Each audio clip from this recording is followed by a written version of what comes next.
ঐতিহ্যবাহী নোয়াখালী জেলার সোনাইমুড়িতে আয়োজিত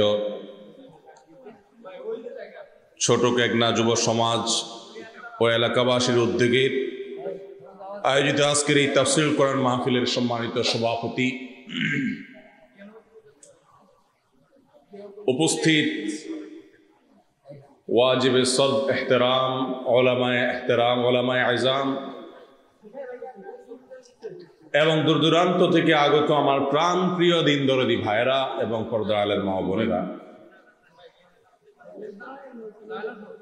আল্লাহ জাল্লা জালালুহু আম্মা নওয়ালুহু যার ভালো চান, যার কল্যাণ চান, তাকে আল্লাহ রাব্বুল আলামিন দিন সম্পর্কে বুঝ দেন, দিনের সমঝ দেন, দিনের প্রতি দরদ দেন, ভালোবাসা দেন। আজ হাজারো লাখো মানুষের মধ্য থেকে বাছাই করে আল্লাহ রাব্বুল আলামিন আমাদের এই মানুষগুলোকে, যারা আমরা আজকে এখানে উপস্থিত হয়েছি, কোরআন এবং হাদিসের কথা শোনার জন্য একত্রিত হওয়ার তৌফিক দিয়েছেন। এই জন্য আরশে আজিমের মালিকের কাছে আমরা শুকরিয়া জানাই, আলহামদুলিল্লাহ। আল্লাহ রাব্বুল আলামিন আমাদের সকলকে সৃষ্টি করার পর আমাদের জন্য ভালো এবং মন্দ উভয় পথ বাতলে দিয়েছেন। আল্লাহ বলেছেন, ওয়াহাদাইনাহুন নাজদাইন, মানুষকে আমি ভালো মন্দ, জান্নাত জাহান্নাম উভয় পথের বর্ণনা দিয়ে দিয়েছি, যে কোন পথে গেলে গন্তব্য কি হবে সেটা জানিয়ে দিয়েছি। আর আল্লাহর সে কথাগুলো, আল্লাহর সে বাতানো পথে মানুষকে পরিচালিত হওয়ার সহজ করে দেওয়ার জন্য যুগে যুগে নবী রাসূল পাঠিয়েছেন।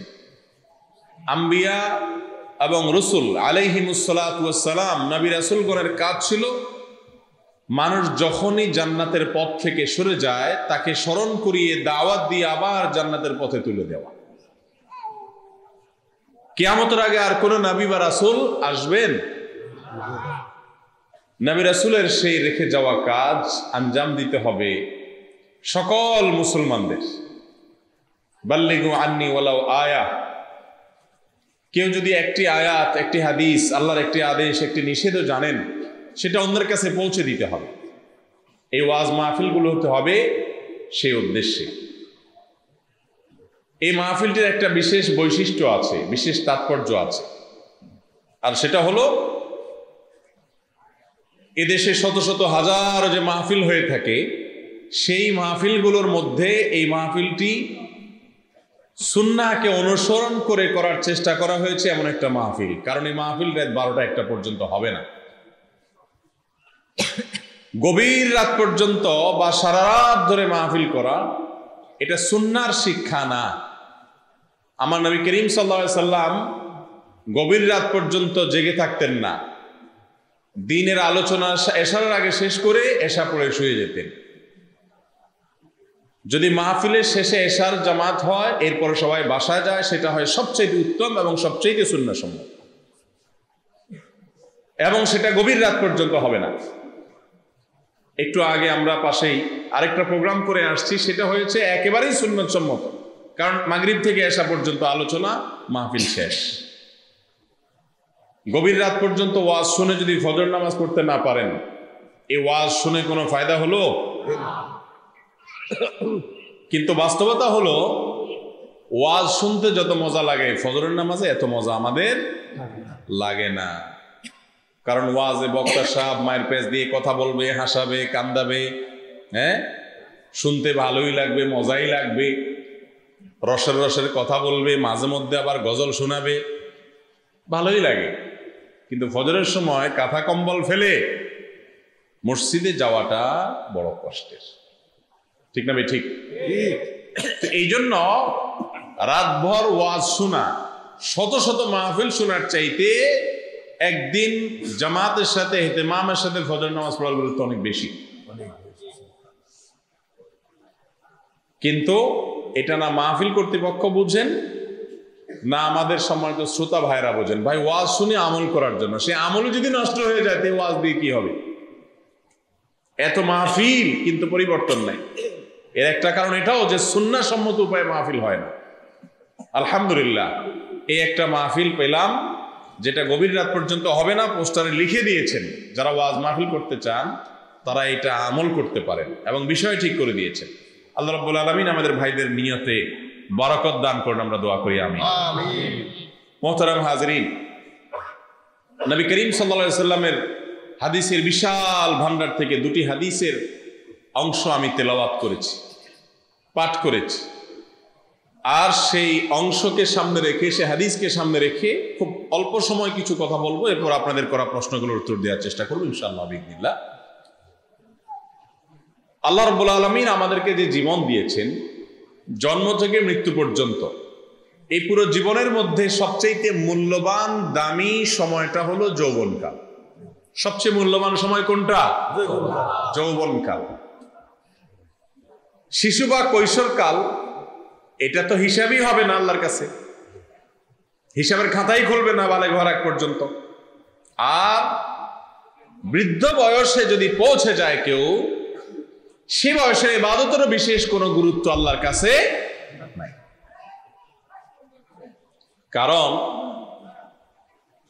যখন মানুষের অপরাধ করার ক্ষমতা থাকে, অপরাধ করার তাড়না থাকে, প্রেরণা থাকে, পাপের পথে যাওয়ার সমূহ আহ্বান থাকে, সেইগুলোকে ডিনাই করে, সেইগুলোকে অ্যাভয়েড করে, সেইগুলো থেকে নিজেকে বাঁচিয়ে রাখাটা, এটাই হলো ইবাদতের মূল প্রাণ, যেটা একমাত্র সম্ভব তারুণ্য এবং যৌবন বয়স। বৃদ্ধ মানুষ বেচারা চাকরি বাকরি শেষ, রিটায়ারমেন্টে চলে গেছেন, ব্যবসা বাণিজ্য এখন ছেলেদেরকে বুঝাই দিচ্ছেন, এখন তার আর মাপে কম দেওয়ার সুযোগও নাই। হারাম উপার্জন করা, দুর্নীতি করা, ঘুষ খাওয়া, এগুলোর সুযোগও, সুদের কারবারের সুযোগও নাই। আর বয়স বেশি হয়ে গেলে নজরের গুনাহ করারও সুযোগ নাই। প্রায় বেশিরভাগ গুনাহ এবং পাপের কাজ করার সুযোগই নেই। এখন শেষ বয়সটা এসে আল্লাহকে বলে দিলেন, আল্লাহ এবার পুরাটা আপনাকে আমি দিয়ে দিলাম। আমার জীবনের মূল্যবান যে সময়টা, এটা দিলাম শয়তানকে, ইবলিসকে। ইবলিস যেদিকে আমার গাড় ঘুরাইছে সেদিক গেছি। আর যখন আমার জীবনের মূল্যবান সময়টা শেষ, এখন যেটা আছে এটা হলো রিজেক্টেড লাইফ। এই জীবনের কোনো মূল্য কারোর কাছে নাই, সরকারের কাছেও নাই, কোনো চাকরি দিবে না, ছেলেদের কাছেও নাই। বলে মুরব্বী এত কথা বলে কেন? এলাকা মানুষও বলে না, ওরা বয়স হয়ে গেছে, ওনার কথা থাক। কেউ যখন মূল্য দেয় না, সেই রিজেক্টেড আর বাতিল লাইফটা এনে আল্লাহকে দিয়ে বলছেন, আল্লাহ এবার আমি একেবারে তসবিনিয়া বসে গেলাম মসজিদে আর বাইরে। এটা কি ইবাদতের সঠিক পদ্ধতি? ভাইরা আমার, আল্লাহ রাব্বুল আলামিন বলেছেন, ইগতানিম খামসান ক্বাবলা খামস। তোমার জীবনে 5টি পরিস্থিতি আসার আগে আগে 5টি মূল্যবান নেয়ামত আছে, সেটার কদর করো, সেটার মূল্যায়ন করো। তার 1 নম্বর হলো শাবাবাকা ক্বাবলা হারামিক। তোমার বার্ধক্য এক সময় আসবে, যদি হায়াত থাকে, এক সময় বুড়ো তুমি হবে। তার আগে তোমার যৌবন এবং তারুণ্যকে কদর করো, যৌবনকে মূল্যায়ন করো, এই বয়সটাকে কাজে লাগাও, কারণ এক সময় এটা থাকবে না, বার্ধক্য চলে আসবে। ওয়াসিহ্হাতাকা ক্বাবলা সাকামিক। এখন সুস্থ আছো, সারা জীবন সুস্থ থাকবা না, এক সময় নানান রোগ বালাই হয়ে যাবে, বড় বড় রোগ হয়ে যেতে পারে। সেই রোগ আসার আগে যে সুস্থ আছো, এই সময়টাকে কদর করে আল্লাহর ইবাদতে কাজে লাগাও, ভালো কাজ করো। এক সময় চাইলেও পারবা না, সুযোগ আসবে না। ওয়াগিনাকা ক্বাবলা ফাকারিক। আল্লাহ তাআলা এখন 2-4 পয়সা দিয়েছেন, একসময় হতে পারে এত কষ্ট হবে যেমনটি রোহিঙ্গাদের হচ্ছে। দেশে হয়তো অনেক কিছু ছিল, ঘর বাড়ি, দালান কোঠা, ব্যবসা বাণিজ্য, সব কিছু ফেলে রেখে চলে আসতে হয়েছে বাংলাদেশ, বিতাড়িত হয়েছে মাতৃভূমি থেকে। এখন উদ্বাস্তু শরণার্থী হিসেবে তেরপালের নিচে জীবন কাটিয়ে দিচ্ছে। বড় বড় কলেজের প্রফেসর, বড় বড় ব্যবসায়ী, কোটিপতি, সংসদ সদস্য, বহু লোক আছে রোহিঙ্গা ক্যাম্পে, আছে না নেই? কিন্তু তার দেশে যখন ছিল, যখন মোটামুটি ছেলে মেয়েকে নিয়ে আয়েশ আরামে চলছিল, হয়তো কখনো কল্পনাও করে নাই যে বাকি জীবন ছোট একটা তেরপালের নিচে বাচ্চাদেরকে নিয়ে কাটাতে হবে। এই জন্য নবীজি বলেছেন, ওয়াগনাকা ক্বাবলা ফাকরিক, তোমার জীবনে কখনো অভাব আসতে পারে, দুঃসময় আসতে পারে, সুসময় আল্লাহর ইবাদত করে নাও, তখন চাইলে আর পারবা না। ওয়া ফারাগাকা ক্বাবলা শুগলিক, ও যুবক ভাই, বিশেষ করে আমাদের জন্য এখন অনেক সময় আছে হাতে, ফ্রি, ফুল টাইম আপনার হাতে। এই ব্যস্ত টাইম কাটানোর জন্য ফেসবুকে, ইউটিউবে নানান কাজে নিজেকে ব্যস্ত করে রাখছে। টাইম পাসের জন্য বন্ধু বান্ধবকে নিয়ে ঘন্টাকে ঘন্টা, রাতকে রাত আড্ডা দিচ্ছেন, কারণ বিশেষ ব্যস্ততা নাই। এই জীবন থাকবে না, এক সময় ব্যস্ত হয়ে পড়বেন। তো সেই ব্যস্ততার ভয়াল পরিস্থিতি আসার আগে আল্লাহ যে অবসর সময় দিয়েছেন, এটাকে কাজে লাগান। এটা দিয়ে প্রোডাক্টিভ কিছু করেন, এটা দিয়ে এমন কিছু করেন যেটাতে আপনার আখিরাত বিনির্মাণ হতে পারে, দুনিয়া বিনির্মাণ হতে পারে। সৃষ্টিশীল কিছু করেন, প্রোডাক্টিভ কিছু করেন। হেয়ালিপনা করে, দুষ্টমি করে, আড্ডাবাজি করে বন্ধুদের সাথে অহেতুক সময় নষ্ট করবেন না। নবীজি সাল্লাল্লাহু আলাইহি ওয়াসাল্লামের ওসিয়ত, ওয়া হায়াতাকা ক্বাবলা মাউতিক, এক সময় মালাকুল মউত এসে হাজির হয়ে বলবে, চলো তোমার সময় শেষ হয়ে গেছে। যে কোনো সময় আসতে পারে ভাই, তার আগে এখনো পর্যন্ত নাকের ডগে নিঃশ্বাস আছে, এখনো রবকে স্মরণ করে ইবাদত করে, কারণ যে কোনো মুহূর্তে মালাকুল মউত আসবে। আর ইবাদত যদি বলেন যে 2 রাকাত নামাজ পড়ে নেই, সেই সুযোগও দেওয়া হবে না। এই হাদিসে আপনি দেখেন, প্রথম যে বিষয়টা নবীজি বলেছেন সেটা হলো তোমার যৌবনকালকে বার্ধক্য আসার আগে মূল্য দাও। অন্য এক হাদিসে আসছে, নবী করিম সাল্লাল্লাহু আলাইহি ওয়াসাল্লাম বলেছেন, লা তাজুলু কদমা আবদিন ইয়াউমাল কিয়ামাতি হাত্তা ইউসআলা আন আরবা। মানুষের 2 পা নাড়াতে সরাতে দেয়া হবে না। কিয়ামতের ময়দানে আল্লাহ বলবেন, এই পাও নাড়াবা না, এই জায়গা থেকে দাঁড়িয়ে থাকো, 4টি প্রশ্নের উত্তর দেয়া ছাড়া কেউ পা নাড়াতে পারবে না। তার মধ্যে একটা প্রশ্ন হলো, তোমার গোটা জীবনের অ্যাচিভমেন্ট কি, অর্জন কি?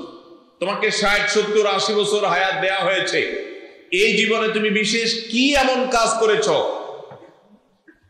বলার মতো কিছু আছে কিনা যে আল্লাহ, আমার জীবনে আমি 2-4টা মাদ্রাসা করেছি, নাম কাম চাই নাই, শুধু আপনার খুশি চাইছি, ইখলাস নিয়ে করছি, মানুষের কাছে গল্প দিয়ে বেড়াই নেই, জীবনে কখনো নামাজ ছাড়ি নাই, আল্লাহ হারাম হালাল বাঁচছি, হারামের পথে যাই নাই, অনেক বড় বড় হারামের অফার আসছে, ছাড়ছি, শুধু আপনাকে খুশি করার জন্য মানুষের কাছে গল্প দেই নেই।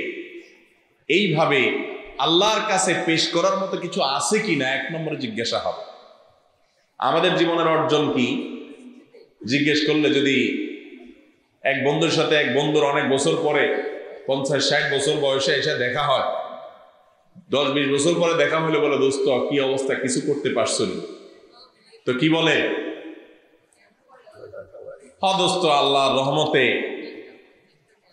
থানা শহরে একটা জায়গা রাখছি, আল্লাহ দিলে একটা দোকান রাখছি, আল্লাহর রহমতে ছেলে একটারে বিদেশ পাঠিয়ে দিছি। এ হলো জীবনের অর্জন, এ হলো জীবনের। কিয়ামতের ময়দানে আল্লাহ যখন জিজ্ঞাসা করবেন, বান্দা তোমার সারা জীবনে কি করছো এমন বলো তো, উল্লেখযোগ্য কি আছে? যদি বলেন আল্লাহ 10 কানি 20 বিঘা জমি কিনছি, ছেলে 2টারে কানাডা পাঠাইছি, একটারে আমেরিকা পাঠাইছি, একটারে আর্মিতে চান্স পাওয়াইছি, আরেকটারে বহুত কষ্টে পুলিশে একটা চাকরি জোগাই দিছি, এরকম হিসাব নিকাশ যখন দিবেন, মুগুর কি নিচে পড়বে না সব উপরে পড়বে? বলেন। আল্লাহ বলবেন যে এই জন্য তোরে পাঠাইছিলাম দুনিয়াতে, এইটা হোক বা না হোক সেটা তো আমাকে শোনার দরকার নেই, আমল কি নিয়ে আসছো সেটা বলো। ঠিক না ঠিক? যুবকদেরকে বিশেষভাবে আল্লাহ প্রশ্ন করবেন, ওয়াশাবাবাকা ক্বাবলা হারামিক, তোমার বার্ধক্য আসার আগে না, তোমার যৌবনে তুমি কি করেছো? ওয়ান শাবাবিহি ফিমা আবলা, যৌবনকাল ব্যয় করে তুমি অর্জন কি করেছো বলো।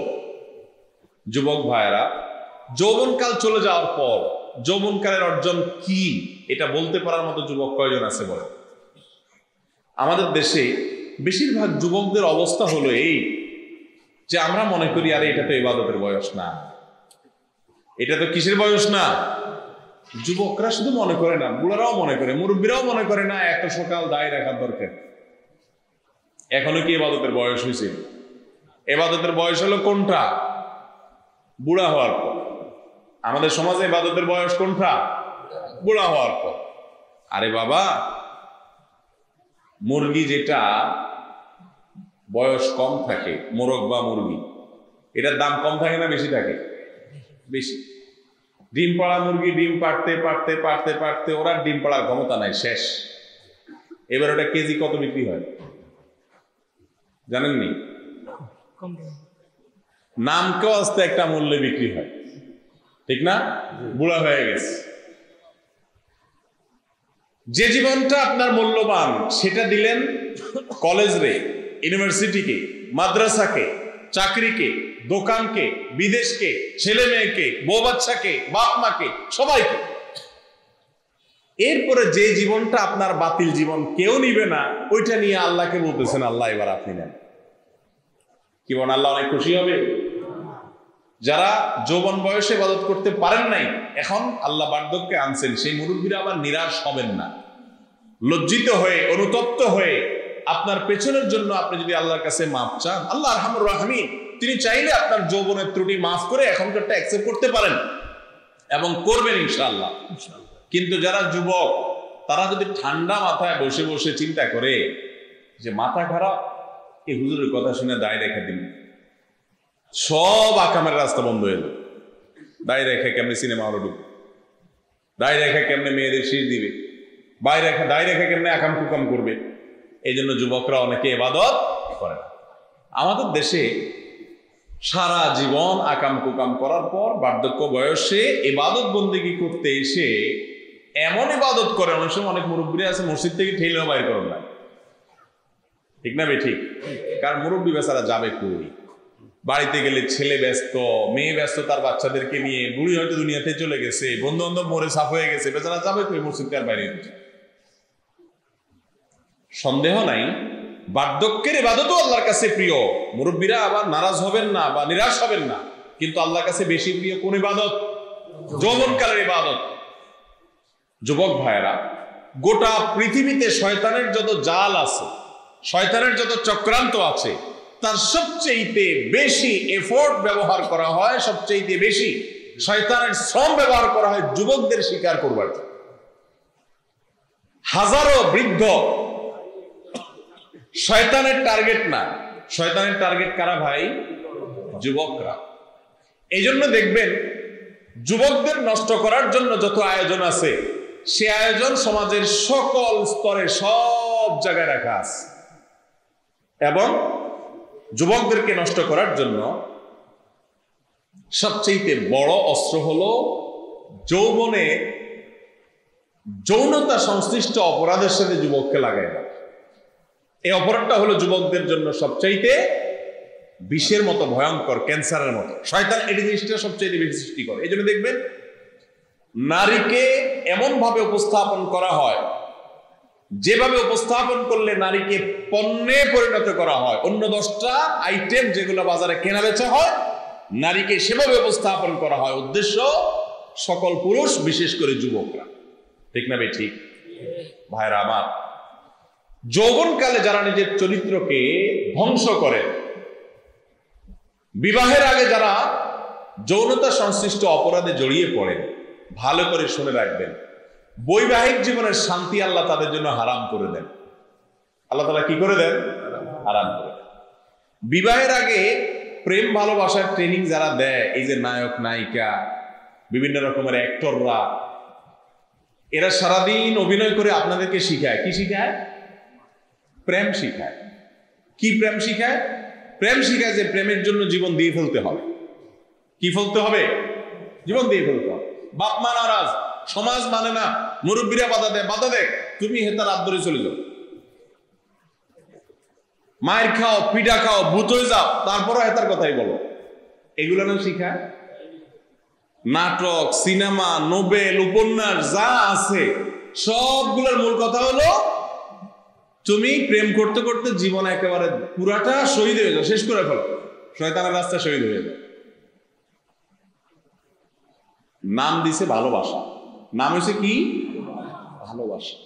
এরা ভালোবাসা শিখায় এবং ভালোবাসার যে শিক্ষক, হ্যাঁ, প্রেম, ভক্তি, ভালোবাসা, মোহাম্মতের যে শিক্ষক, এই শিক্ষক হলো কারা?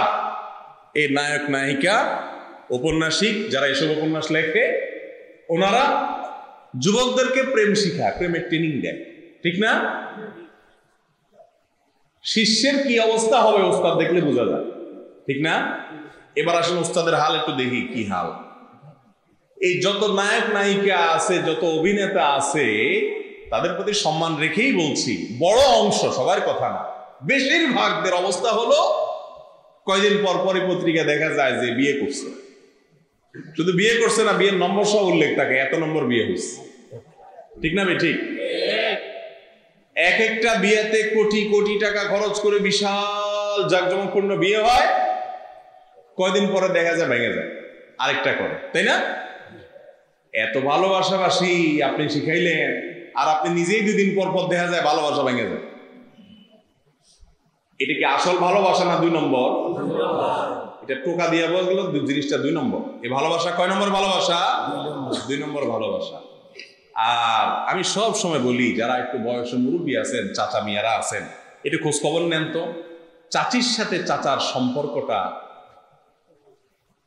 ওই যে কি গুলো জানি আঠা আছে না, সুপার গুলোর চাইতে বেশি চাচার সাথে চাচির সম্পর্কটা বসে গেছে। আপনি কেরান দিটাই না, সম্পর্ক ভাঙতে পারবেন না। ঠিক বলছি না? বলছি।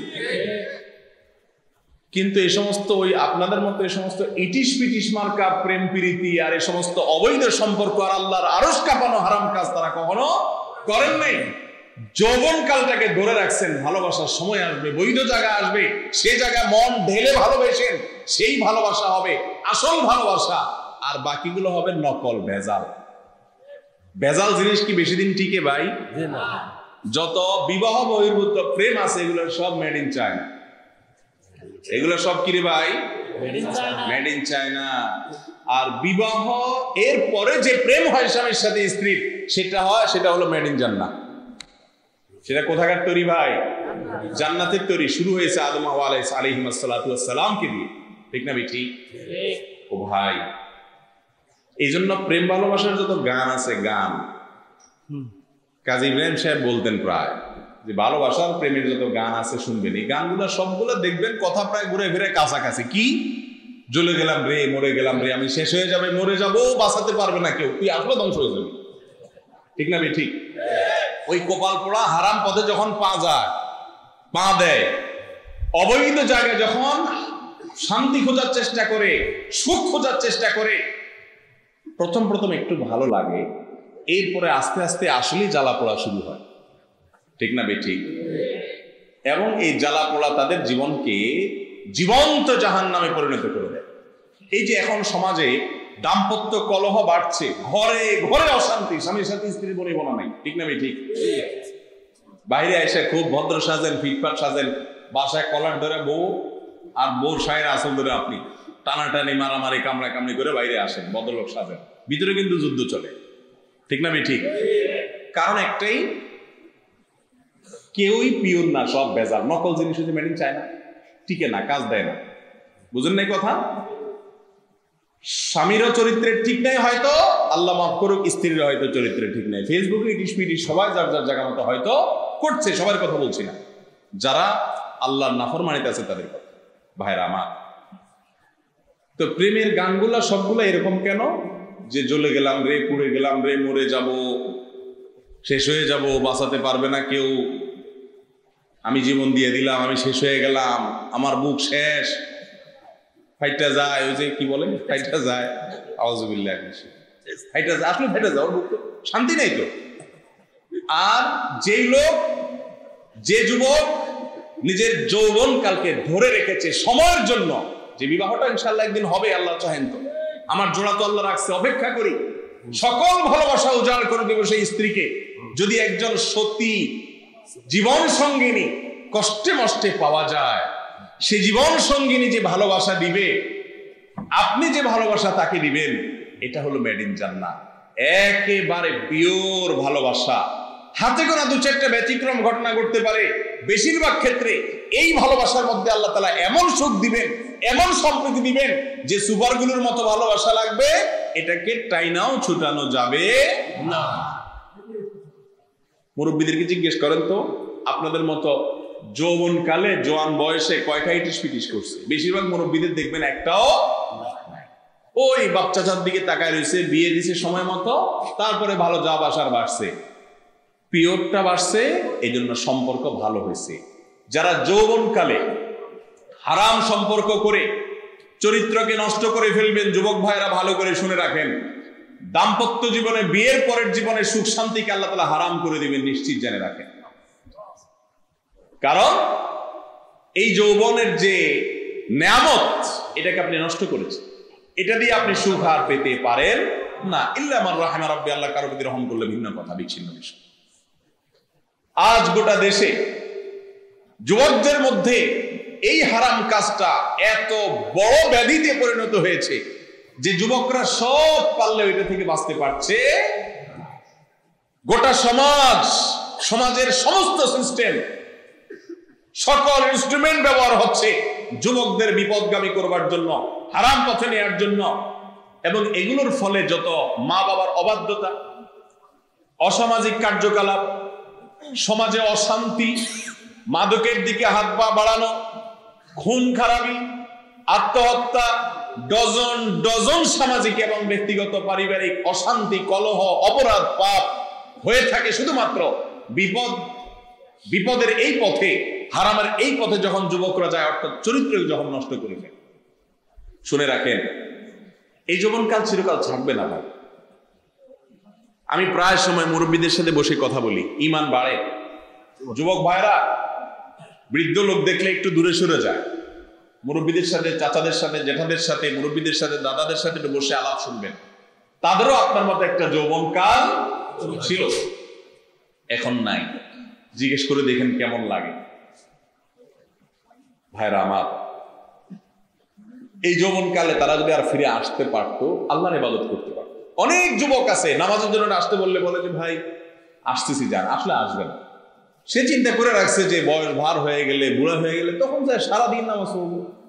আপনি সারাটা মূল্যবান জীবন দিয়ে দিলেন শয়তানের কাজে, আর রিজেক্টেড লাইফটা আল্লাহকে নিবেদন করার পরিকল্পনা করে রাখছেন। কিভাবে আপনি আশা করেন এটা দিয়ে আল্লাহর জান্নাত পাবেন?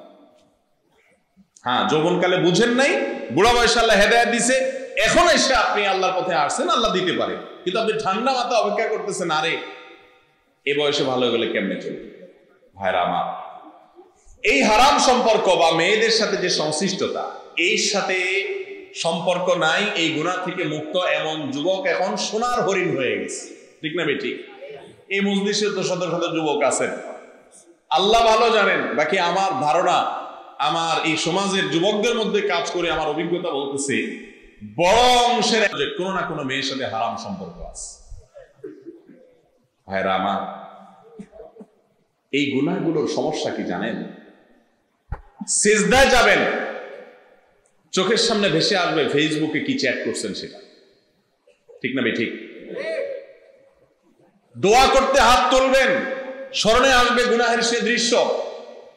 আর এই কারণে আপনার আমার প্রাণের নবী সাল্লাল্লাহু আলাইহি ওয়াসাল্লাম বলে গেছেন, আমি তোমাদের জন্য, হে উম্মত, কিয়ামত পর্যন্ত যারা আসছো শুনে রাখো, তোমাদের জন্য মেয়ে মানুষের চাইতে বড় বেশি ফিতনার জিনিস দুনিয়াতে আমি আর রেখে যাচ্ছি না। এটা সবচেয়ে বড় ফিতনার বিষয়। এখানে মেয়েদের কোনো দোষ নাই। আল্লাহ তাআলা তাদেরকে এমন ভাবে সৃষ্টি করেছেন, তাদেরকে দিয়ে পুরুষের ঈমানের পরীক্ষা আল্লাহ তাআলা নিতে চান, আর এই পরীক্ষায় বেশিরভাগ পুরুষ ধরা পড়ে এবং হারে যায়। যৌবনকাল তো আল্লাহ দিয়েছেন, এটা ধরে রাখেন, সময় মতো যত ভালোবাসা আসি সব ভালোবাসাবাসি করতে পারবেন, প্রেম প্রকাশ করতে পারবেন, জায়গা মতো, অজায়গা মতো করবেন। আল্লাহ তাআলা আমাদের যুবক ভাইদেরকে হারাম রিলেশন থেকে বেঁচে থাকার তৌফিক দান করুন। হারাম সম্পর্ক যারা বিভিন্ন মেয়েদের সাথে করেন তাদের এই পথ থেকে বের হয়ে আসাটা অনেক কঠিন, অনেক কঠিন। স্কুল কলেজ তো বটেই, মাদ্রাসার ছাত্ররাও অনেকেই এই রোগে আক্রান্ত। আর এখন ফেসবুক ইউটিউব এসে এমন সিস্টেম করছে ধরাও পড়ে না। ইয়া বড় ফেরেশতা হয়তো নামাজ কালামও পড়ে কিন্তু ইনবক্সে ইটিশ পিটিশ করে। ঠিক না ভাই? ঠিক ভাইরা আমার, শয়তানের এই অস্ত্রটা দ্বারায় আপনি জবাই হয়ে যাচ্ছেন কিন্তু আপনি টেরও পাচ্ছেন।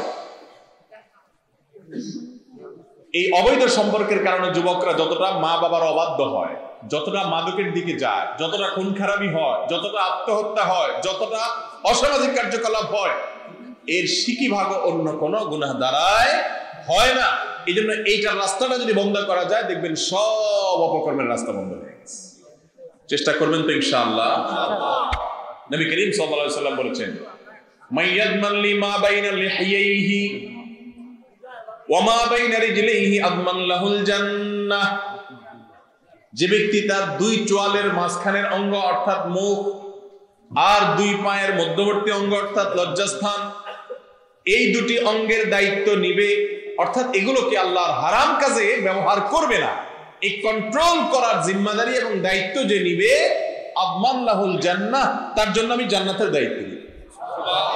স্বয়ং নবী করিম সাল্লাল্লাহু আলাইহি ওয়াসাল্লাম বলেছেন।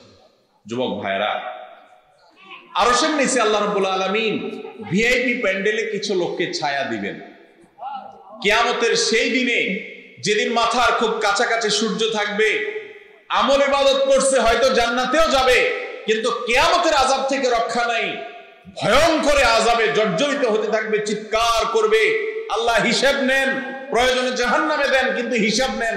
এই দুর্বিষহ পরিস্থিতি, মাথার খুব কাছাকাছি সূর্য থাকবে, টকবক করে ফুটন্ত পানির মতো ফুটতে থাকবে, পাগলের মতো ছটফট থাকবে। ওই সময়টাতে আল্লাহ তাআলা 7 শ্রেণীর মানুষকে আল্লাহর আরশের ছায়ায় ভিআইপি হিসেবে ওখানে রাখবেন। তারা টেরি পাবে না কি হচ্ছে। এই 7 শ্রেণীর মানুষের মধ্যে এক শ্রেণীর মানুষ হলো যুবকরা, যাদের যৌবনকালে হারামকে না করার মতো ঈমানী শক্তি তাদের মধ্যে ছিল। ও যুবক ভাই, যৌবনকাল চলে যাবে, থাকবে না। হারাম কাজ করলেও যৌবনকাল শেষ হবে, না করলেও শেষ হবে। সব যুবক তারা হারাম সম্পর্ক করছে, গার্লফ্রেন্ড রাখছে। আপনি হারামকে না করেন, আপনার রব নিষেধ করেছেন, সেজন্য হারাম করেছেন।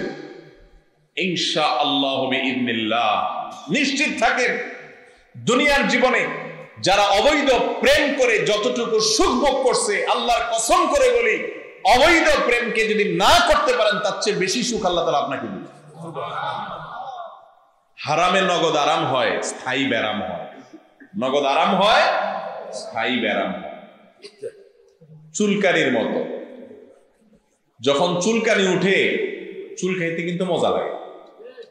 চুলকানি যখন উঠে তখন চুলকাইতে কি লাগে? অনেক মজা লাগে। চুলকায় শেষ করার পর জ্বলা শুরু, ঠিক না? ও যুবক, যৌবনের তাড়না যখন আপনাকে তাড়াতে থাকে, যৌবনের উদ্যম চাহিদা এবং আগ্রহ যখন আপনাকে হারামের দিকে পরিচালিত হতে প্ররোচিত করে, ওই টাইমটাতে যদি আপনি অপকর্মের পথে, হারামের পথে পা বাড়ান, তাহলে একটু আরাম লাগে, চুলকাতে যেরকম আরাম লাগে, কিন্তু এর পরক্ষণেই ব্যারাম শুরু হয়, অশান্তি শুরু হয়, নগদ অশান্তি। একটা মেয়ে দেখলেন ফেসবুকে, সুন্দর, কিছু সময় তাকায় থাকলেন, হঠাৎ করে চলে গেল। অথবা রাস্তায় একটা মেয়ে দেখলেন খুব সুন্দর, চুরি করে করে তাকায় থাকলেন, দেখে মজা নিলেন, হঠাৎ করে সিএনজি দুটো চলে গেল। এবার আপনার মধ্যে অস্থিরতা কাজ হবে, শুরু হবে, কি দেখলাম, হায় হায়, কই চলে গেল, ঠিক না ঠিক? দেখে শান্তি পাইছেন হয়তো 10 সেকেন্ড 20 সেকেন্ড, এবার সারাদিন অস্থির, ওই যে জ্বলে গেল রে, পুড়ে গেল রে, কারণ হারামে তো আরাম নাই, আল্লাহ তাআলা গজব শুরু করে দিচ্ছে। আর বিয়ের পরে বউর হাতে মায়ের ওটা তো আছেই, কারণ যৌবনকাল নষ্ট করছেন, দাম্পত্য শান্তিতে হবে না, সারাদিন ঝগড়া হবে। আর চোখের এরিয়াতে কোনো পরনারী আসছে, চোখকে সরায় নিছেন, আল্লাহকে ভয় করে নিয়ন্ত্রণ করছেন, একটু কষ্ট হবে। ওই যে চুলকানির পর যদি না চুলকাইয়া হালকা একটু ডোলে টোলে কোন রকম চুলকানির যে চাহিদা আছে এটা দমায় রাখতে পারেন, তাহলে ওই চুলকানির শান্তিটা হয়তো পাবেন না, ঠিক আছে, কিন্তু স্থায়ীভাবে জ্বলার যে ব্যাপার সেটা কিন্তু হবে। একবার যদি চোখকে হেফাজত করতে পারেন, পরে দেখবেন যে আরাম, বরং ইমানি স্বাদ অনুভব হবে। ভাই কিছুদিন একটু প্র্যাকটিস করে দেখেন, যখন চোখের গুনাহ থেকে বাঁচাতে পারবেন, সাথে সাথে ঈমান অন্তরের ভিতরে জাগ্রত হবে। বিভিন্ন হাদিস থেকে বোঝা যায় যে ঈমানের স্বাদ অনুভব করা যায় অন্তরের সাথে সাথে। ভালো লাগবে যে আল্লাহর হুকুম থেকে, আল্লাহর নিষেধ থেকে বাঁচার জন্য আমি একটু চেষ্টা করছি এবং বাঁচতে পেরেছি, আল্লাহর একটা হারাম থেকে আমি সরে আসতে পারছি, ভালো লাগা কাজ করবে। এটাকে বলে ঈমানের স্বাদ। আল্লাহ তাআলা আমাদের সবাইকে আস্বাদন করার তৌফিক দান করুন। হারাম সম্পর্কগুলোকে না বলবো তো ইনশাআল্লাহ। আল্লাহ তাআলা আমাদের সবাইকে সেরকম ঈমানি শক্তি দান করুন। যুবক ভাইরা আমার, এই একটা জায়গা যদি আপনি ঠিক করতে পারেন, বাকি সব জায়গা দেখবেন সহজ হয়ে গেছে, সব জায়গায় সহজ হয়ে গেছে। আর এর পাশাপাশি কোরআন পাঠ করতে হবে। যুবকরা কোরআন যত বেশি পাঠ করবেন, যত বেশি পড়বেন, অর্থ সহকারে বুঝে, আমি শুধু তেলাওয়াতের কথা বলছি না, কোরআন যত বেশি বুঝে পাঠ করবেন, তত বেশি দেখবেন জীবনের অভূতপূর্ব পরিবর্তন হয়ে গেছে। আর হক্কানি উলামায়ে কেরামের সোহবত এবং সাহচর্যে থাকবেন যত সম্ভব, স্রোতের বিপরীতে চলা শিখবেন। সব যুবকরা যে কাজ করে আপনি ওটা করবেন না, আপনি বিপরীতে চলার চেষ্টা করবেন। আর উলামায়ে কেরামের অনুসরণ করবেন। অনেক যুবকরা দিনের পথে আসার পর নিজেরা এত পণ্ডিত, এত বুঝে যে আলেমদের চাইতে 1 ইঞ্চি বেশি বুঝে, আছে না নাই? এমন বুঝা বুঝে এমন এমন মাসালা দেয় যে সারা দেশের কোনো আলেমরা আর কিছু বুঝে না, উনি সবচেয়ে ওয়ার। 2-4টা হাদিস পড়ে, 2-4টা কোরআন আয়াত পড়ে এমন এমন পণ্ডিত হয়েছে, উনি নিজেই এখন ফতোয়া দেয়। আবার আলেমদেরকে শিখায় দেয়, এটা করেন না কেন, ওইটা বলেন না কেন, আছে না নাই? এই অতি পণ্ডিতি করা যুবকরাও কিন্তু একসময় পথভ্রষ্ট হয়ে যায়। এই জন্য হক্কানি উলামায়ে কেরাম কোরআন হাদিসের উপরে যারা চলেন এবং পরিচালিত হতে বলেন, সেই সুন্নাহ পন্থী উলামায়ে কেরামের অনুসরণ করবেন, তাদের গাইডলাইন নিয়ে চলবেন, অতিরিক্ত পণ্ডিতি করবেন। আল্লাহ রাব্বুল আলামিন আমাদের যুবকদের যৌবনকে কোরআন এবং হাদিসের দ্বারা আলোকিত করার তৌফিক দান করুন। আমিন। এবং যারা যৌবনকাল পার করে আসছেন, তাদের দায়িত্ব এখন নিজেদের অধীনস্থ যুবকদেরকে কোরআনের পথে, হাদিসের পথে, রাসূলের পথে পরিচালিত সহায়তা করা। করবো তো ইনশাআল্লাহ সবাই? আল্লাহ তাআলা আমাদের সবাইকে তৌফিক দান করুন।